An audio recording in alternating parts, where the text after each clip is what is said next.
tracer un parallélogramme avec l'équerre Aristo. Alors, d'abord, il faut évidemment savoir tracer des parallèles pour savoir tracer un parallélogramme. Donc, deux façons de faire pour tracer des parallèles. On va utiliser une façon et puis ensuite je vous montrerai l'autre façon. Donc, d'abord, je trace un côté de mon parallélogramme qui fait 10 cm ici. Pour les premières parallèles, je vais utiliser les lignes de parallèles qui sont sur l'équerre Aristo.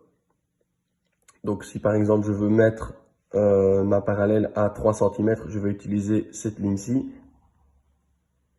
Donc, je pose ma ligne de 3 cm sur mon côté, mon premier côté. Et ensuite, je trace une parallèle de 10 cm. Mais attention, il faut qu'elle soit décalée par rapport au bout de mon premier côté. Donc là, ici, je vais la décaler un petit peu. Je vais avoir 10 cm par là. Voilà. Et ensuite, je n'ai plus qu'à rejoindre les bouts de mes deux grands côtés.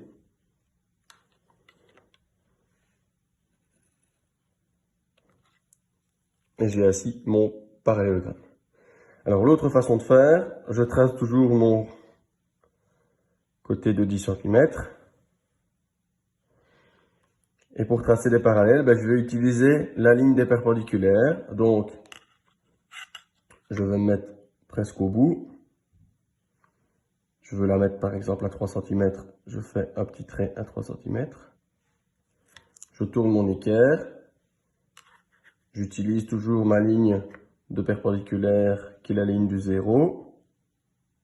Je suis bien placé tout le long de mon côté. Je trace un petit trait à 3 cm. Et ensuite, je peux tracer mon deuxième côté, toujours en étant décalé du premier côté, parce que sinon, ça fera un rectangle. Donc ici, je vais un petit peu me décaler. Je vais démarrer justement de mon trait.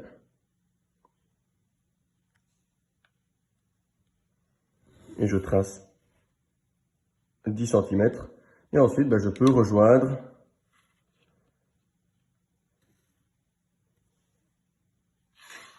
pour avoir mon parallélogramme.